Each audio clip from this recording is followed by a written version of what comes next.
Liverpool have reportedly made a bid for Marc Guehi.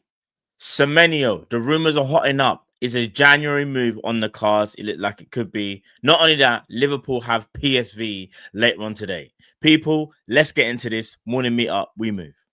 Hi, this is Jordan Henderson, and you're watching Team Kop-ish. Made free back again, ripping LFC till the end, so go on tell a friend. If they rockin' red, they're a 10 champions, we the best, we come again. Kopish clean up in every region, elevation in every season.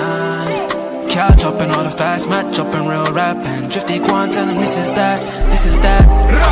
This is Kopish, this is Kopish.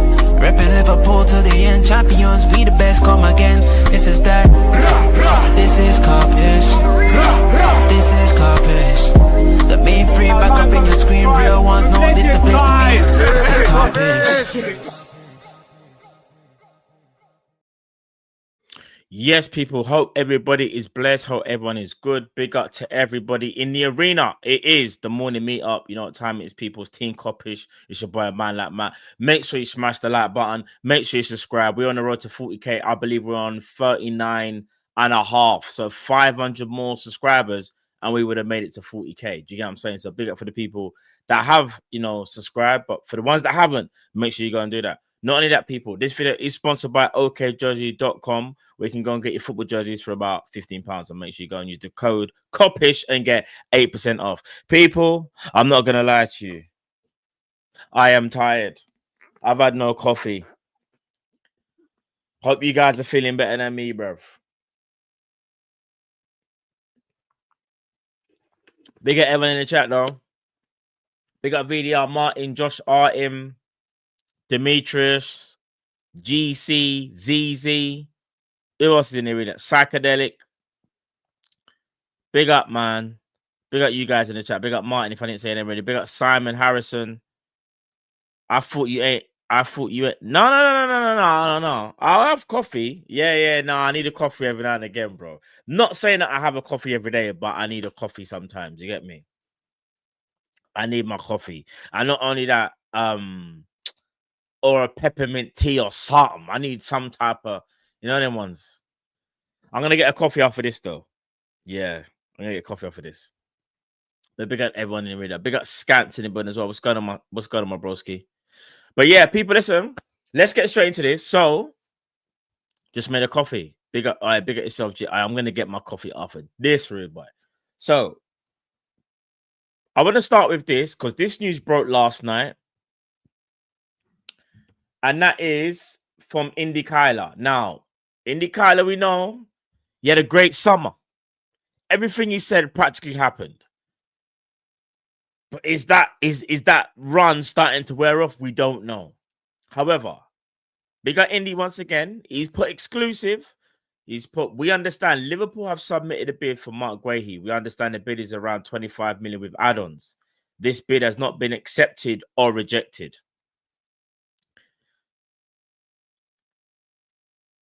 Do you think it's a bit early to put a bid in now, guys?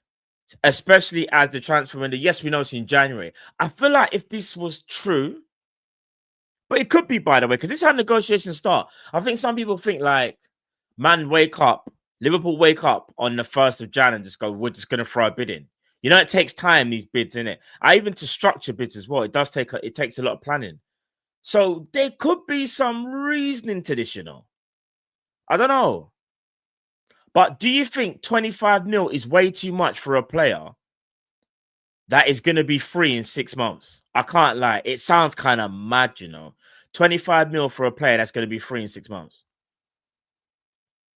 Do you think Liverpool should be doing that? Now, we need the player. 100%. Marc Guehi, I think, will be a great addition to Liverpool. One thing I will say about Marc Guehi, though, is there's pros and cons in it to every transfer. With Marc Guehi, I think on the ball, he will be better than Konate. But off the ball, I think Konate is better. I think Konate, for me, is more of a defender's defender, if that makes sense. So you see the high line, the aerial duels, the aerial battles that we have to endure every single Premier League game. I worry for Guehi a little bit in that aspect. But when we've got the ball, when we're in transition, when we're progressing the ball, I'm gonna sit here and say, listen, Kanate is my guy, but I think Guehi is a better progressive passer, or looks better, or more, shall we say, more comfortable? Because Kanate can progress the ball. I just think that Guehi under pressure is better than Kanate. Do you know what I'm saying? Like under pressure. So, you know what I'm saying? Man, them are running towards you. I think Guehi's got a bit more confidence, and I think a bit more. What's the word I want to use? He's a bit more ambidextrous as well. You get me? Especially because I think he's better using his weaker foot, especially because he plays in the left of a back three. So he's had to kind of get used to utilize his left foot more as well. But I'll say this though, chat. As much as I think Guehi will be good, I don't think he should be a replacement for Ibu, because I think he's a completely different profile. And we don't want to go down that same route that people are trying to now say about Luis Diaz. Because Broski, you see, sorry, I'm going off on a tangent here. I said it last night on my channel. Yeah, big up for those people that was able to join me on my big up channel. We had a great panel yesterday. It was me, Luke, Ram, and have I missed someone? And Jay the activist. Yeah, sorry, Jay. I don't know why I forgot you for a second. We were saying like how, or I was saying to them, you see the Diaz revisionism, it needs to stop. Man, them are talking like he was a world-class Colombian Ronaldinho. Let's not do that. One thing we can say, he was class. He was very, very good. And the problem Liverpool have is we never replaced his profile. I didn't want Diaz to go, by the way. I said we should keep Diaz, but if he wants to go, it's best to let him go, because he wanted to leave a year prior. Remember, I don't want people to forget and start getting upset what we done. I'm not trying to make Diaz an enemy. I'm not doing that, because I think, again, he's a good player, and I think we definitely could have utilized him this season. But I need people to remember there were creditable reports that Diaz wanted to go to Manchester City, and that is one of the reasons why we tried to get Julian Alvarez at the time. Let's not do that. Let's not do that. Let's not act like he didn't want out. And Fairzy stayed for another year, and he had an amazing year for us. And I will always give him credit for that. And he will forever get credit for helping us win a title, because he was crucial to us winning the title, in my opinion, playing the false nine role when obviously RIP Diogo was not in form, and Darwin couldn't score that much either. Do you get what I'm saying? But with Luis Diaz, we missed, in my opinion, we miss a ball carrier, someone to manipulate the ball, even go by line. Even if he's going to cut inside, he looks like he's going to go by line. We missed that profile of player, that technically gifted winger. Because Luis Diaz is technically gifted. Do you get what I'm saying? He's technically gifted. But I think the problem Liverpool made was we didn't replace the profile. We didn't replace the player. Not so much him going. Because I'll be real with you, chat. If we would have got a Barcola, a Rodrigo, even a Semenyo, I don't think we would be having these conversations. But it's because Liverpool are doing so badly, and we're seeing how our wingers are being played, yeah? Our wingers they can run with the ball, but they're not the greatest dribblers. They can drive with the ball. Do you get what I'm saying? That's what they do. They drive. It's crazy. Big up Scans. What's going on, my broski? Matt, did you hear what Diaz said about the German league? I wanted him to stay, by the way. I didn't hear what he said. No, Scans. Let me know what he said, please, bro. Because I don't even know what he said about the German league. I can't even lie. Big up Josh. Tell him, Matt, we are all happy our summer, but because things have gone left, we're now blaming the board and transfer. This is all on the manager. Facts, bro. Man are doing this revisionism thing like, rare. Bro, we got to stop doing that, man. And here's another thing as well, yeah. So I'm going off on a mad tangent, by the way. You say, no, I ain't have my coffee. We all sat there and said we had the greatest summer in the history of the Premier League. We can't now start doing the whole, yeah, but like, I don't know if these players are the right players, bro. I don't know whether these players... Broski, the manager has world-class players, in my opinion. And he can't get them better than 11th place. I'm playing football with no midfield. That has nothing to do with the signing. That's to do with the structure that he's trying to implement, because he wants to make sure this team is now built in his image. That's what this is about. Do you get what I'm saying? It's the manager, and I've had enough. Sorry, to kind of go back to Marc Guehi, because this was about Marc Guehi. I went off on a bit of a tangent there. Big up those people in the chat who are just joining me now as well. Make sure you smash the like button. Nearly 200 people in the arena. Come on, let's do this. Let's get this up to 200 likes, people.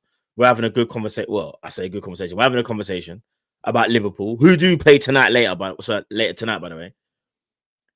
Bro, Marc Guehi again. I'll stress it again. Under this manager, yeah, I genuinely feel like, are you lot on the same lines of me? We could get any player and we would still look this bad because the structure and the ideologies are all wrong. That's just my opinion. I could be so wrong. Yes, we might improve a bit, but I feel like overall, like, unless he changes and kind of goes back more to how we played last season where we was more disciplined. We were way more disciplined last year. Gravenberch we knew was the 6. Do you get what I'm saying? Everyone knew their role. Even McAllister was more disciplined. I just feel like everyone's got this license to go forward. We're overly committing, and it kind of shows in the possession stats as well. Shout out to whoever told me this the other day, yeah? Liverpool, if I'm not mistaken, chat, please, can one of you go and double check this, please, if you can? Apologies, I haven't done this yet. I think Liverpool have had the most possession in the Premier League this season so far at 61% or something like that. Most possession. But last year, we were the 5th highest. So we actually have more of the ball. The problem is we have more of the ball, but we're too gung-ho. And when I say gung-ho, it doesn't mean, oh, how can you say that, Matt? Because look how slow you play. No, you can still be gung-ho and play and have slow build-up, you know, because you're committing too many people forward. Do you get what I'm saying, chat? Are we on the same levels? Because I'm pretty sure we're all on the same level right here. We commit way too many people forward. And then when we get caught in transition and when we get caught in our press, teams are able to just cut through us easy. Light work like it's nothing. It's so jarring, bro. And listen, like I said before, Guehi ain't fixing that, you know. He cannot fix that. Like I said, when we have the ball, we don't take risk on the ball. No, bro. See, no. Liao, disagree. We do take risk on the ball. We actually do. This is the thing. We take risk. Do you know what a risk is actually as well? What people might not even maybe understand. You know, when we give the ball to Salah and Gakpo and we're saying, see, you're saying we don't take risks. I disagree. And I'll tell you what, this is my opinion, by the way. And obviously you guys got your opinion as well. You see, when we're giving the ball to Salah and Gakpo, you know that's taking a risk, right? Because you're asking them guys, yeah, to do 1v1 dribbling, something they're not good at. Is that not risky? Because that's literally how we play, guys. We're telling Salah and Gakpo to be one-on-one merchants, but they're literally at the other end of the spectrum. They are ball carriers. They are not technicians, specialists like that in 1v1 situations. We're asking these men to take risk every time we put them in 1v1 situation, you know. Would you not agree with that, or would you disagree? I like this conversation. I like where we're at. Big up KJ. What's going on, my broski? I don't think we do, Matt. We don't punch the ball. We don't punch through the ball, through the lines like Maka did last season. In that aspect in midfield, yeah, but maybe because I'm strictly focusing on the attack. But you're right, in the midfield, we don't. But I feel like in the attack, all we do is take risk on the wings when we should have a bit more security. We lose the ball too much. And again, when I say riskier, bro, I don't even know what it looks like, but I reckon Salah's dribble completion is probably like 20% or something, or 6%. Do you get what I'm saying? It's mad, bro.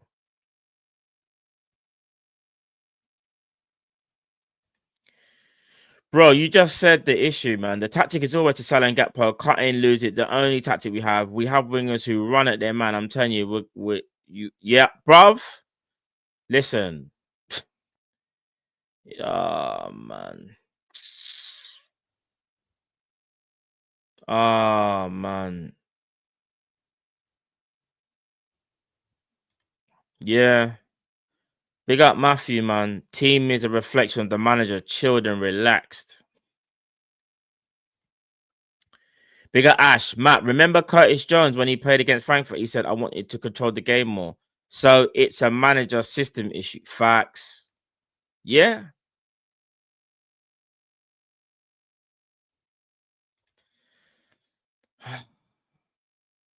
Big up Moby. Every possession is all out attack. Wingers don't recycle every attack and they try and score. I know. Bro, I'm so tired of being tired, blood. I swear, man. This is such a... I understand. Again, we don't have the same players as last year. But to be this bad, man. Oh, my days. And... just loss after loss. Nah, man. And man are trying to say it's the players. The same players, not all of them, because obviously some of them left, but the majority of the players that won the league now can't play football. Or their levels drop from 1st to 11th or 12th. What we doing here, man? Come on, man. Manager's got to go, man. And again, what's so crazy when I say this, yeah, is actually the manager can actually turn this crap around. That's the killer. He can actually turn it around. I just think he's too stubborn. This is what makes it worse. He can turn this around, you know. He can actually turn it around. We saw what he done last year. He doesn't become a bad coach overnight. This is another thing that's so frustrating, bruv. He's not a bad coach. He's a stubborn coach, bro. He's stubborn. When he walked into our team last year, he said, I know this, you guys have got a winning formula. I'm going to make a couple of tweaks and we're good. And he made important tweaks, but there weren't loads. One of the pivotal tweaks, no pun intended, was the pivot. So one of the pivotal tweets was the pivot. Gravenberch in the 6. Boom. Klopp wouldn't have done that, in my opinion. I done said that already. Bold move by Slot, putting Grav in the pivot. Do you get what I'm saying?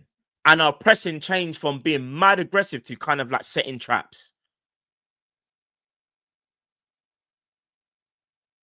And we played a bit more. We didn't take as many risks as well. Hence why we didn't lose the ball as much. Hence why when there were games at halftime, we would just control the game, see if we could break down the opponent, control the game. Slot would identify something and go, all right, got him. Make that one little adjustment, boom, we win the game 1-0 or 2-1. That's how we did it all of last year. This year, my man said, now, bun that. You know what we're going to do? We're just going to show the whole world that total football, yeah, you can't talk to us. So what we're going to do is, we're going to play 3-1-6. Austin 3-16 midfield. But at the same time, Grav, even though you're the sole midfielder, you're still going to get involved in the attack. We're going to play 3-7. We're going to play 3-7. How about that? Let's play 3-7, 3-star football, total football, and we're just going to murk everybody on the pitch. This is what the manager's ideologies are right now. Kirkhez, you're not an auxiliary fullback, you're a number 10. Conor Bradley, you're not an auxiliary fullback, you're a number 10. McAllister, you're not in the pivot, you're a number 10. Gravenberch, you're the DM, right? You're the DM, yeah? Yeah, no. Grav, you could be the number 10. Yeah. I got you, Grav. You want to get some goals, innit? That's the manager. Oh, yeah, and Isak, by the way, 2-2s now.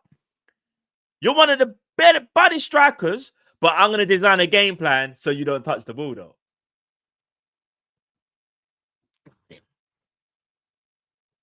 So, Isak, one of the best strikers in the Prem, now gets to Liverpool and can't even hardly get any touches on the ball.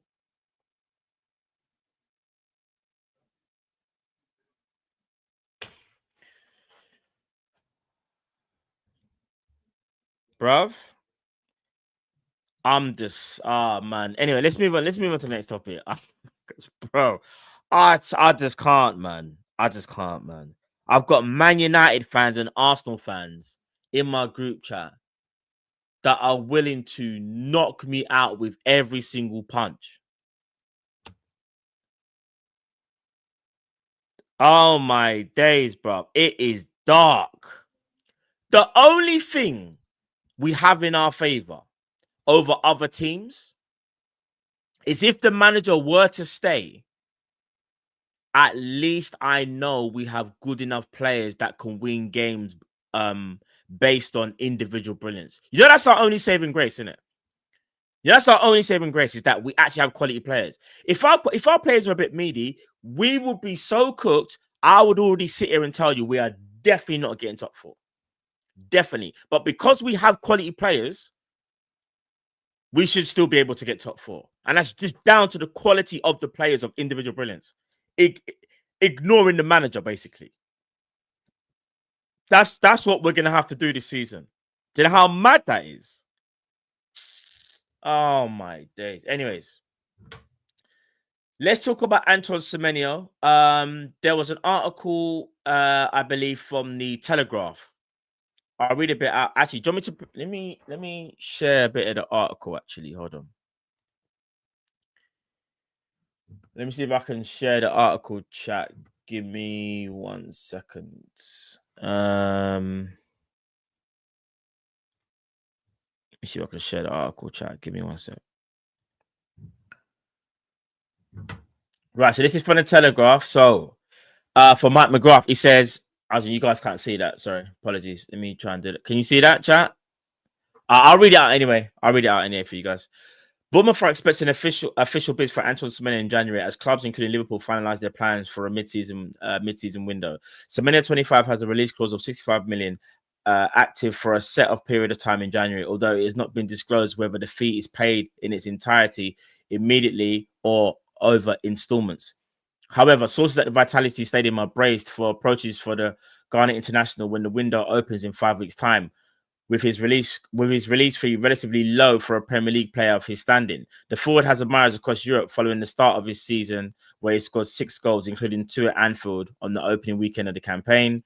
He is well known at Liverpool. At Sporting Director Richie Hughes was at Bournemouth when Semenyo was signed from Bristol in 2023, with Crystal Palace beating in the race to signing for 10 mil at the time.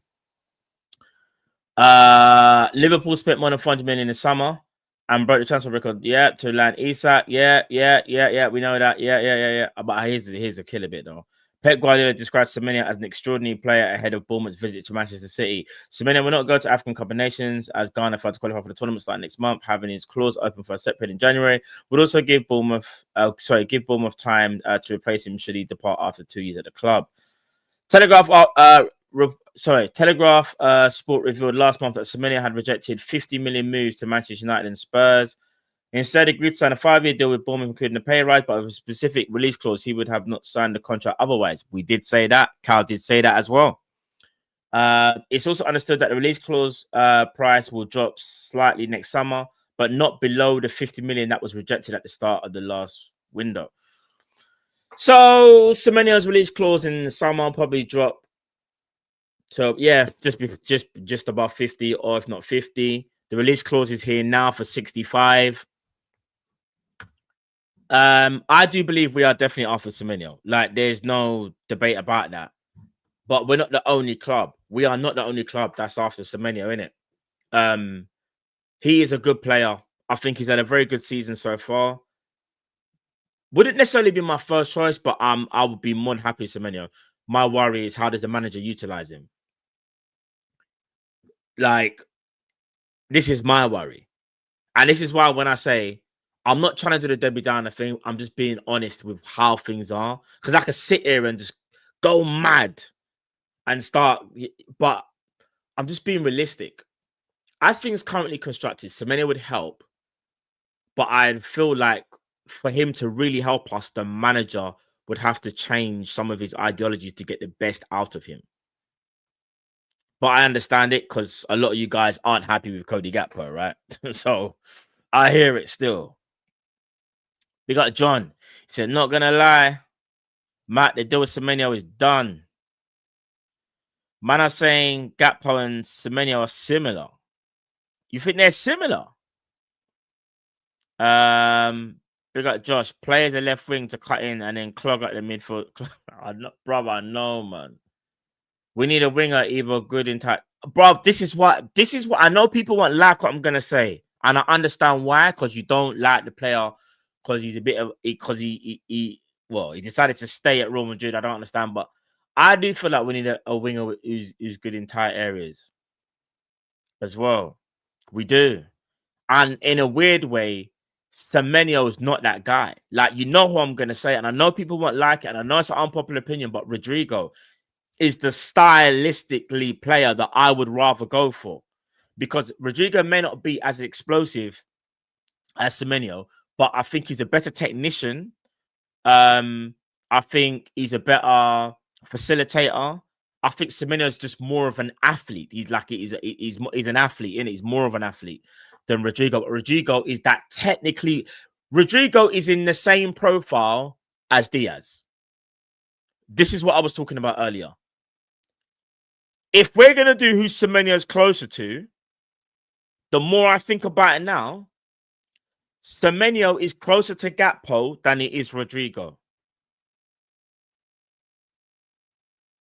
Sorry, Semenyo is Semenyo is closer to Gakpo than he is Diaz. Would you not agree with that? Because I think that's the case. That's not necessarily a bad thing. I'm just talking about the profile and what he represents. Because I think some people think Semenyo is like mad, like in the tight areas, like he can do the majinky thing. That's not really him. He can get past the player, because what he has though is dynamism that Cody Gakpo doesn't have. So he can stand you up here and just go. Cody Gakpo can't do that. Cody Gakpo needs to get momentum. He's a momentum dribbler. Do you get what I'm saying? My man is like, Semenyo could just do this and gone. That's what he can do.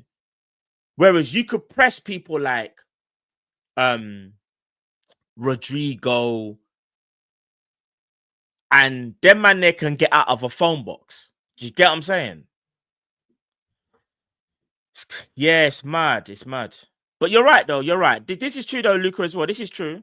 Yeah, because Semenyo, that's what I'm saying. Semenyo is a different type of player. So you see the way how the Premier League is now, especially. You see, if we were to play that long ball, say Virgil to play that diag or Kanate or Guehi, whoever plays that diag to Semenyo only want to just chest the ball, take the ball down, and he's gone. You get what I'm saying? He's more, he's just more of a physical specimen than Gakpo. Gakpo can't really do that. Gakpo always needs ball to feet all the time. You could just throw the ball kind of anywhere at Semenyo and he'll try and make the best out of it as he can. That's what I'm saying. But yeah. I don't know, man. I don't know. Let's wait and see what happens. But I do think the Semenyo thing, some people are saying the deal's done. I think that we are definitely in the race for him. But I just think that there's other teams and it's not done just yet. But we never know, because Richard Hughes, obviously ex-Bournemouth, in it. Like, we should really have the advantage over other clubs. So we'll have to wait and see. Last but not least, last thing I'm going to say, chat, before I go, we got PSV later. You know what's so mad, yeah? I think we beat PSV.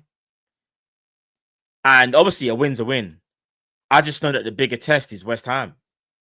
Champions League football, for the way how we play, less physicality in Europe, it suits us. It just suits us. Not saying that we're going to win the Champions League, but we definitely have a good chance of beating PSV at home. I mean, I didn't even realize that. Our PSV top of the league. But even still, nah. Do you know what, though? I respect it. But, nah. We can't lose to PSV, surely. We can't.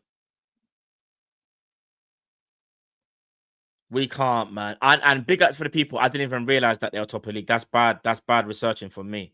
I didn't even realize. I didn't even check. But that's because the way things for a Liverpool fan right now is dark. It's dark everywhere, bro. It's dark in my group chat. It's dark on the panel shows. It's dark. It's darkness. But we gotta beat PSV today, man. Surely, man. Come on, man. Was it Cody Gakpo playing against his former team? They put 5 past Napoli. I hear it, bro. We beat Real Madrid. We smash up Frankfurt. It's Champions League. I'm not here for it. If we lose to PSV, nah. I feel like some of you man are trying to make it seem like if we get thumped up, it's to be expected, but no, it can't be. You're right, though. They are cooking. They are. You don't win off reputation. You're right. Facts. But man are acting like we still ain't got good players and can win a game. Like it's like Champions League is slower football. It's nowhere near as intense as Prem. If this is a Premier League game, I'll be sitting there probably going,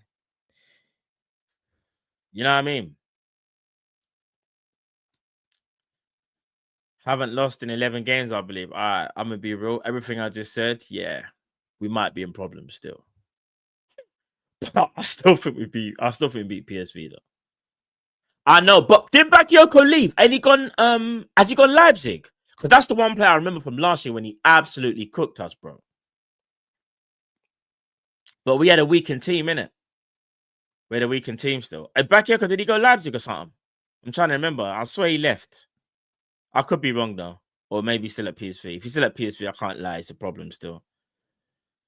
But yeah, man. Oh, wait, did he actually go there? Yeah, he's at Leipzig. Okay, I thought so. Cool.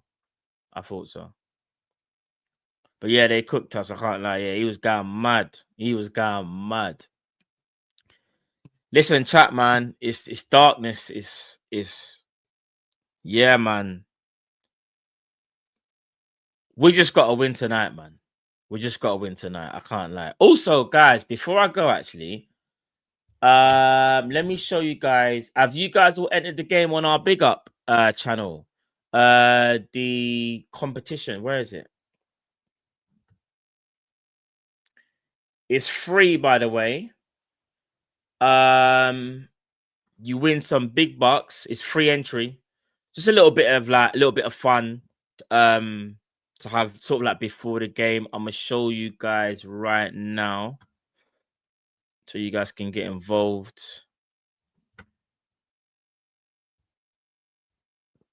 It's just simple, yes or no, really. Cody Gakpo will score, have an assist. Chiesa will score a goal, yeah, or get an assist. There will be over 3.5 goals in the match. Soboslai will get a goal assist. There will be over 1.5 goals in the first half. Liverpool will score over 2.5 goals. Get involved, chat. A little bit of banter, a little bit like it's free. Like I said, like there's nothing. There's nothing to lose. Basically, the only thing to lose is our actual team loses. You know what I'm saying? So yeah, man, get involved, chat. I think the cutoff point for this will be obviously kickoff. So make sure you get this done before kickoff, chat, and make sure you come over to Big Up as well, where we will be doing the watch along. We'll be going live tonight at 7:45 as well. So make sure you're there. I believe it's on TNT Sport. I think next week we're on Amazon Prime as well. So yeah, we keep it moving. But people, make sure you get involved, man. Trust me, be some banter. I'm gonna get involved as well. Listen, there's nearly 300 people in the arena. Can we please get this out to 300 likes? Smash the like button. You know what I'm saying? All that good stuff, people. We are on 39,500 subscribers. We are 500 away from 40k. I'd really appreciate it if you could get us there as well, people. Not only that, this video is sponsored by okjersey.com. We can go get your football jerseys for about £15. Use the code Kopish and get 8% off. So yeah, people, we've got another game tonight. Let's see what we can do. Anyhow, we lose to PSV, man. I just can't deal with it. But people, listen, bless up. Let's try and stay positive best as we can. At the end of the day, we still got quality players. Hopefully, they will shine. You get me? Big up everyone in the arena that was able to join me for this show. And yeah, I'll catch you later on at 7:45. Oh, I might be on Monty's channel as well later on today. I need to confirm and see if he's still doing his show. If Monty's got his show, I'll be on his show in about 2 hours' time as well at 1:30. So yeah, people, blessings, love, take care. It's Team Kopish. I'm out, people. Oh yeah, also, what's that? Oh, I thought someone was calling me. People, bless up. I'm out. Love.